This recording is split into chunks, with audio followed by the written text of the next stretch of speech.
question should be, why? Why? Why are we doing this? Who cares?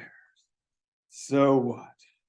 What difference does it make whether I put the period at the end or not? I want to use that as to go into our class today covers 2 chapters of Chris Lane's book, Potosí, the Silver City That Changed the World. The chapters are titled Decadence and Rebirth. That's chapter 6. And From Revival to Revolution. And both of these chapters are about, well, as you can tell from the titles, Potosí is kind of on its, I won't say its last legs, but it's basically in decline, right? It has this big period of decadence, and then there's some good stuff that goes in there, but it's having troubles, as we talked about in the last class. And then finally, the book kind of officially ends, or the official historical story ends with the independence revolution, and Bolivia is declared an independent from the Spanish, based on Simón Bolívar, who goes into Potosí and fires off a bunch of cannons, and actually Bolivia gets its name from Bolívar, who is known as the liberator of South America. He's their George Washington, Simón Bolívar. So who had actually, in many ways, learned from the, or tried to learn from the United States of America and what was done in the North. So we have this here, and we have this history, but we might wonder to ourselves, well, why are we still learning these little details as we go along? What can we learn from this? And I want to talk about this because some of you are going, or may be going, into education and trying to teach the young of America what history is, what it's about. And so this has to do with the question of, why do we learn history and how do we teach it? And how do we avoid it from being, as some people have suggested, one damned thing after another? You're just learning one thing after another. That's kind of a famous quote. I think it might even be a historian who said that once. It's become a pretty popular quote. Good one to know. And if you look on the back of Lane's book, there's a little, on the back of a book, you're supposed to put like your advertisements, right? People, it's like not your billboards, those people who support you. Your supports. And here's one of them. For anyone who wants to learn about the rise and decline of Potosí as a city, Lane's book is the ideal place to begin. That's from the New York Review of Books. Oh, that's a pretty good quote. Anyone who wants to learn about that. So there's a great place. Of course, we might wonder why you want to learn about that, but maybe you do. The next one is really interesting to me. Lane builds his analysis from fragments. He gives readers a sense of how historical research feels and leaves it to us to piece a fuller story together. That's the Times Literary Supplement, one of the most famous publications in the world. So I guess that's a good thing to put on the back of your book, that he build your analysis from fragments, and you give readers a sense of how historical research feels. But I do have to wonder about this part. He leaves it to us to piece a fuller story together. Do I want to do that? I do not want to do that. I want somebody else to piece a fuller story together for me and tell me why it's so important. I don't like to do historical research on my own. I want somebody else to do it. That's why I'm reading your damn book, bud. So, history. I want to start with one of the most famous histories of Potosí that Lane cites on, or Lane talks about on page 158. And this is in the epic. No, that's the wrong page number. 154 to 155, where you have that big painting. So there's a couple of famous people who come out of Potosí. One of them is this painter, Melchor Perez Holguin, and this is one of his huge paintings that's now in the museum in Madrid. And the other one is a historian or a person who wrote a history of Potosí named Arzáns. And what I love this guy, I have to say. So what Lane says about Arzáns. Arzáns has frustrated modern historians since he blends fact and fiction. So this guy is writing back in the day, blends fact and fiction. Not a rare practice among Baroque writers whose aim was to entertain as well as edify. So, he's trying to entertain us. You can blend fact and fiction if you're entertaining and edifying at the same time. That sounds good. Then he says, even so, Arzáns goes well beyond his contemporaries, approaching magical realism. So he's getting out there and he's doing things that are fun. And then this part I really love. Perhaps most curious is Arzáns' apparent invention of numerous prior historians of Potosí, whom he cites liberally. So basically what this guy did is, those people who tell you to cite your sources and tell you that you should be basing your material on evidence? Well, this guy just made up a bunch of people, invents a bunch of people, and then he says he's citing them. And nobody can find these people because he just made them up. Now, but then just when as Lane puts it, most of these, quote, authorities have not been discovered. Don't know where they are. But then here's the crucial part. But a few have shown up, making it all the more difficult to discount the truth of Arzáns' tales. We distrust him at our peril. So here's this guy who's blending fact and fiction, going into magical realism, invents a whole pantheon of historians that nobody believes are true. But then every so often you find one of them and you're like, oh shit, man, maybe there's a few more of them around. Maybe he wasn't lying. Who knows? Anyway, I say this because I know people get down on the youth of today because they say we don't cite our source, you don't cite your sources, and that you're copying things and plagiarism and all that stuff.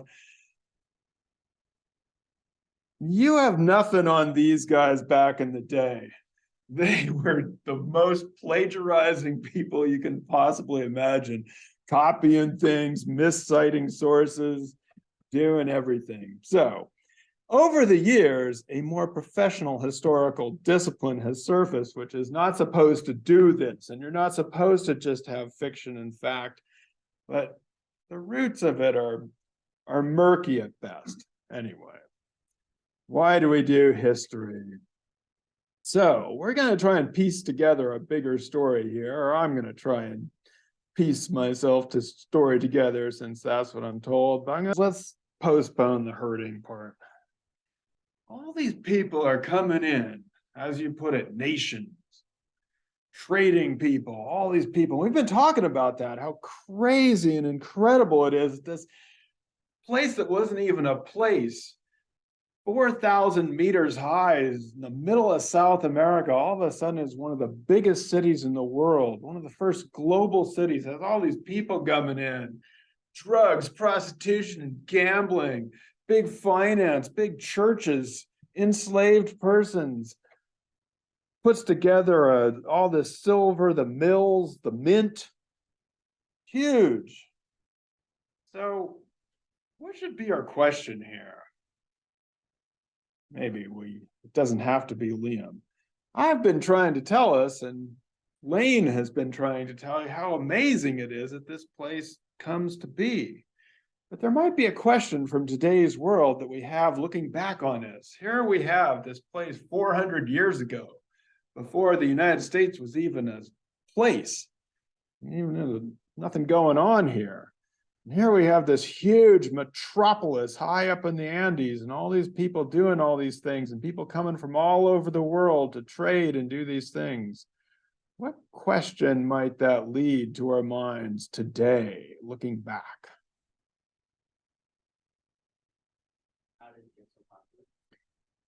All right, how did it get so popular so fast? That's a good question. Well, what's the answer to that one, though?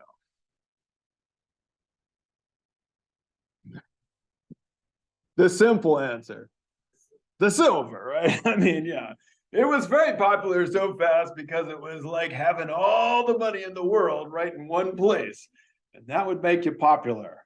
If I had all the money, that makes me a popular person, right? So we think that's easily answered enough until other places come up and become more popular, or become equally popular because of the silver, right? So but then what's our other question about this from our world of today?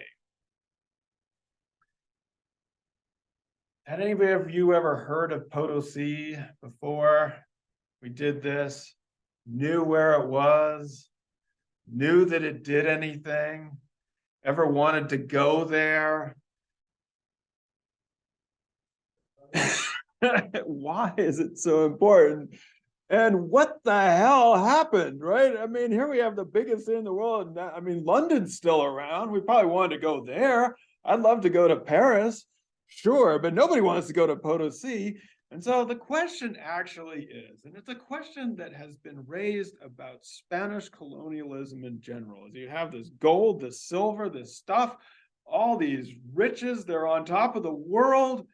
Why didn't it result in its own industrial revolution, right? I mean, you had all this money, you had the mills, you had the mint, you had the horses and the llamas and the people. Why didn't it result in more industry? Places that become dependent on one thing, right?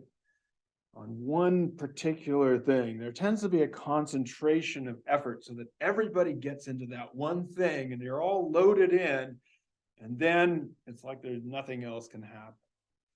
But even so, you still have this center of production, and they were consuming all this stuff, and they were resulting in changes in the region. You'd expect maybe somebody would industrialize around them.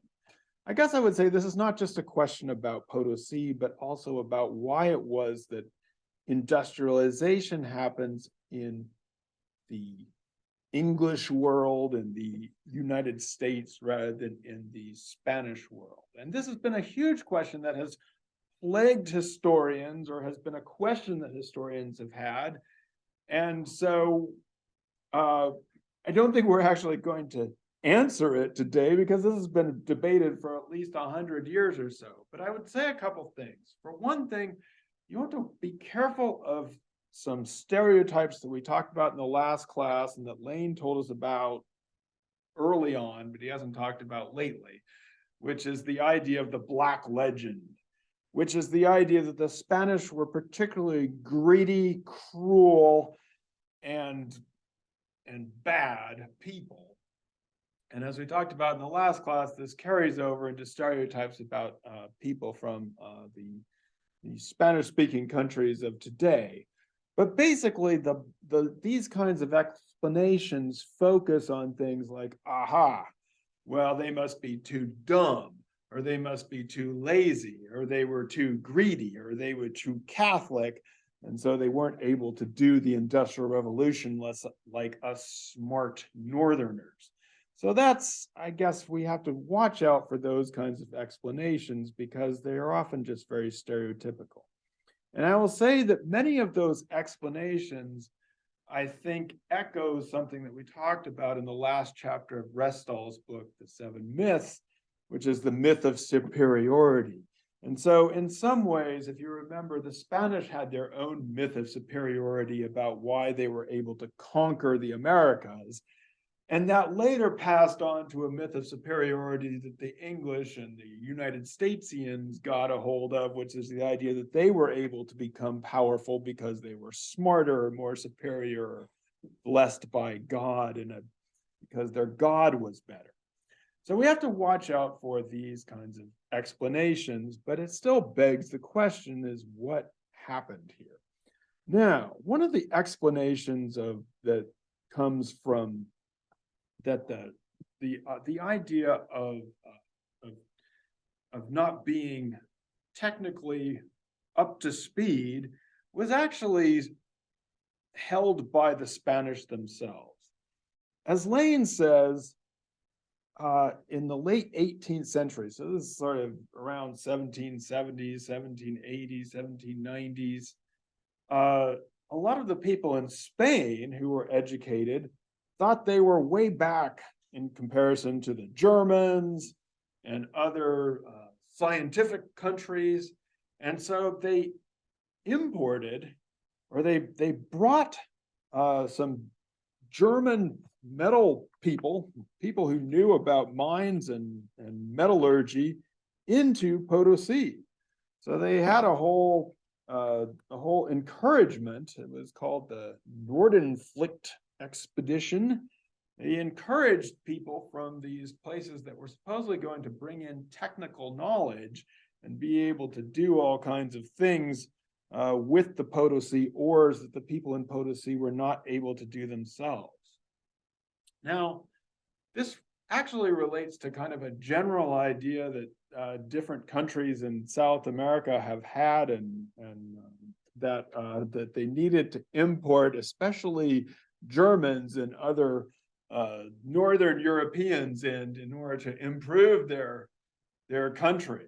You may notice in the film that we're watching, when our two guys are motorcycling around, some of the first places they stop, the first stop they make is in Argentina, and they get there, and one of the guys is like, wait, what? Where the fuck are we? Are we in Switzerland or something?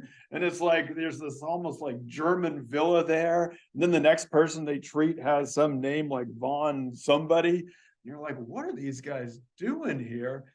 And it relates to a history of immigration in which the Argentine government actually encouraged people from Germany and other northern countries to come in and help them, colonize the land, so to speak. So there's actually a pretty huge migration of Germans, of Italians into Argentina, and results in the particular mix that we have today. Anybody remember what happened with these Germans who came to Potosí?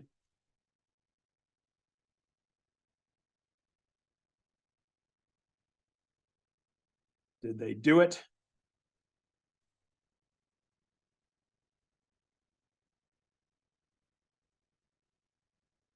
There were high hopes for them. They were going to bring in a whole machine, and they were going to have that mercury and do that. And so they were like, oh, these guys are going to work a miracle. But then at the very end, turns out it's very difficult to do this at high altitudes, and it was costing a lot of money. And apparently at the end, they were about to run these guys out of town. So it did not work in Potosí. And basically, the bigger lesson that I take from this story, and I think is part of the reason why we have to beware of these Black legend stereotypes, is it wasn't a lack of technology, and it wasn't that they didn't know anything and they were stupid. So it wasn't the smarts or the technology that was holding up the industry there. They actually had some pretty good stuff going on and some pretty good techniques. And so that wasn't exactly what was going on. Another thing that happens, oh, wait a second. There, Antonio Lopez de Quiroga. So he's able to do some stuff. He's able to succeed. And as Lane says, his point is that enterprising individuals could prosper in a Spanish colonial setting. So we're still under Spanish colonial rule. There is nothing about the culture or the legal system to stifle an ambitious businessman like Quiroga. There he goes. He makes a lot of money, does some cool things. Even high taxes were not an obstacle. So even though the tax rate was high, he's still able to be successful, even though the town is in decline. What does this mean? Again, for me, bigger point. It wasn't that they were Catholic, it wasn't that they were too Catholic, it wasn't even the tax rate. I don't know if some of you have been hanging out in New York State for a while, but there's always these politicians that are complaining that we're driving the businesses away with our high taxes and our regulation, and nobody will want to be here because of the taxes. Or not being pro-business enough. I know that's not the way you spell business, but I like that. But I like to spell it that way just because the people that get into business, they like that.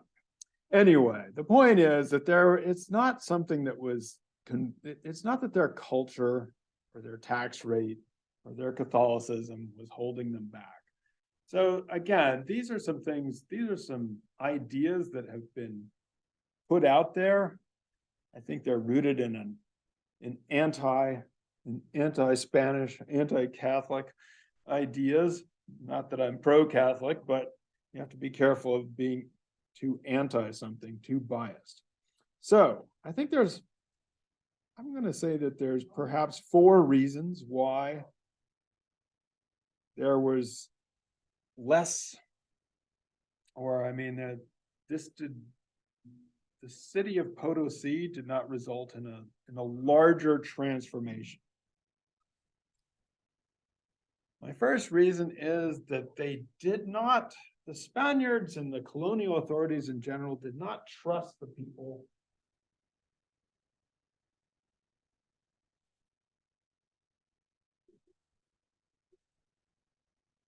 They didn't trust the people who were there. They were not, sometimes they just let them be, but they definitely did not encourage local innovation or local inventions. They very much believed that their own ideas were superior, that there were better ideas that came from Europe, and that maybe there were even better ideas that came from Germany. So the idea was that whatever was going on the local scene, whatever the people were doing there, whatever the native Andeans were doing, was not a very good idea. And we can kind of see this illustrated in this perhaps somewhat obscure passages about these people that we have never heard of, the Chalcas or the Kajchas. God, it's kind of confusing. And then there's a whole, the rumors spread that they were going to take over the city. And then, the new Spanish guy comes in and he wants to put them down through a militia. But it turned out that the rumors were being spread by one of the mine owners who just wanted, to settle some scores. It wasn't that big a deal. Anyway, if you look on page 163, it says in the middle of the page, if anything, most Potosinos, most of the people who actually lived in Potosí, believed that the Kajchas were the workers who sustained the city in hard times, and in this they were probably right. So, it is true, Marcus, that maybe they were thieves a little bit. However, what do you call a thief who steals from the rich and supports the town? Exactly, the legend of Robin Hood. And there's always the good people who are stealing from these stupid rich mine owners who, why did they get those mines anywhere? They're jerks. And so a lot of people believe that these guys were not thieves, but they're heroes and they're supporting the town. And Lane says they were probably right.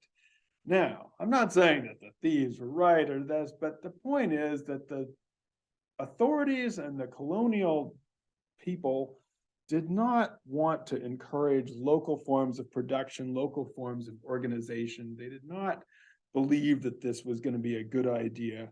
They usually sought to put them down or dismantle.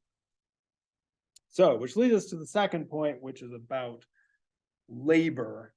And as you may have noticed in this section, they keep going on and on about the meta. And some people say it's bad, that forced labor draft, and they try to abolish it, and then it comes back, and then there's this, and then there's that. The problem with, or I mean, the issue with this, and the reason why it helps to not lead to the kind of industrialization that we see in other places, is, as Lane puts it, there were these pretty large populations of either enslaved persons or coerced labor, which the colonial authorities kept drawing on. And as he put it, if you wanted to produce silver, or as we'll see, if you wanted to produce sugar and other these commodities, it was still, during this period, it was easier to produce them through just adding more labor, especially if you could coerce the labor. And so when we think about industrialization, we think about machines replacing workers. If you're able to maintain a coerced labor supply, it can have the effect of, then why do you want or need expensive machinery to come in? So as Lane puts it, it becomes an addiction. You need to have this coerced cheap labor in order to do your stuff, instead of putting this into factory production or things like that. So we have two factors. One, they didn't trust the locals, and two, they abused the labor supply. And of course, Amy, what does this mean? Huh? Disease. Factor 1 and factor 2 equals factor 3, which means that if you overwork your labor force and put them into these kinds of conditions, that when the flu and the epidemic show up, it's going to be bad. And the description of this epidemic is quite unbelievable. You have thousands of people dying. Lane says it couldn't have been as high as, it couldn't have been 22,000 out of 50,000, but it was probably the most devastating epidemic to hit the city in colonial times. Now, this is 1721, which is 200 years after, at least about 200 years after the first Spanish arrival here. And so I guess one of the things that this made me think about is back to Restall's idea of the diseases and when they had the most impact. They seem to be having an impact later in the colonial period, not necessarily at the very beginning during the conquest time. So yeah, it's one of the things that is a factor in why people would be not developing industry. All right. Now skip over this next part to point 4. Wait, what is point 4? So if you have mistreatment of the labor supply, not trusting local people, epidemic disease is spreading, what comes next, David? Revolts. Yeah, people getting pissed off and rebelling against what's going on. So this is a sort of another factor in this, is that, they're really not controlling the labor supply as much as they think they are. And we have these local revolts leading up to more general rebellions. Let's see, Felicia, you wrote about this a little bit too. What was motivating these? Justice, yeah. So a lot of people want to put these into the context of independence, and a lot of people want us to talk about it as the precursors for independence, and certainly maybe there was an element of that, but as according to Lane, and I think a lot of people, they weren't really looking to be independent. They wanted justice. They wanted justice from the crown. And so if you read on page 168, it says they did not seek independence. They sought justice, especially from those meta abuses. He says, The rebellions have a way of opening spaces for new ideas and assertions of power, as well as offering the chance to settle old scores. So then this rebellion develops into what he calls a multi-stage revolution. They try to seize these cities, they kill some people, and they kill some townsfolk. And then this was an interesting passage. Those who were spared were often forced to wear indigenous clothing and chew coca to demonstrate their loyalty to the new authorities, sometimes styled as Inca kings. So here we have these indigenous rebellions, forcing them to, if you spared your life, you were forced to wear indigenous clothing and chew some coca just to make sure that you were, doing the right thing. Megan, does that remind you of anything? It's going back a ways. You didn't write about it, but you did once a long time ago.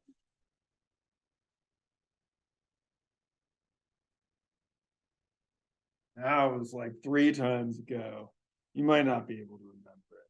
It was back when we were talking about the myth of completion in Restall, and you were talking about the indigenous clothes and how those persisted. And here's an interesting little tidbit here is that, 200 years later, after the conquest is supposedly over, we still have people rebelling, going in and making people wear indigenous clothes and chew some coca to make sure they're on the right side.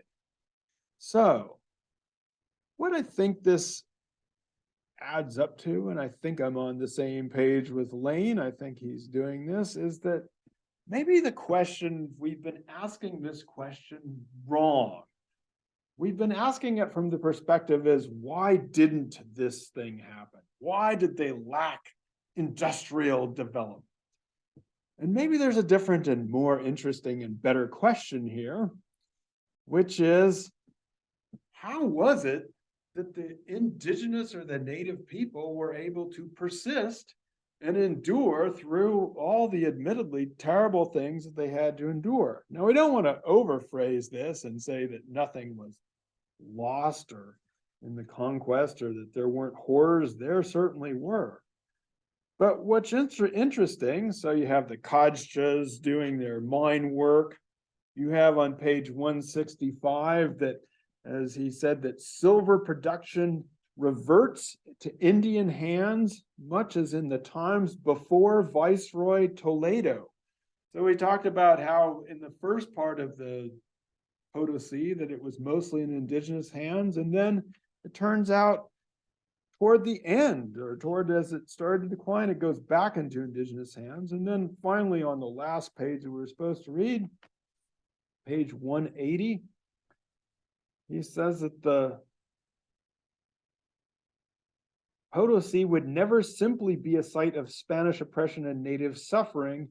It would accommodate both cruelty and creativity, compulsion and private or commercial initiative. And so what he's saying here is that in some ways,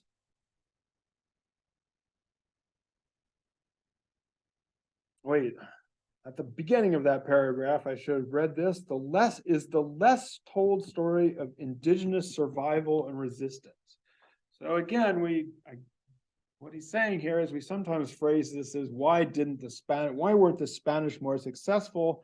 But maybe we should rephrase it as why or how were the indigenous people more successful than they've been given credit for?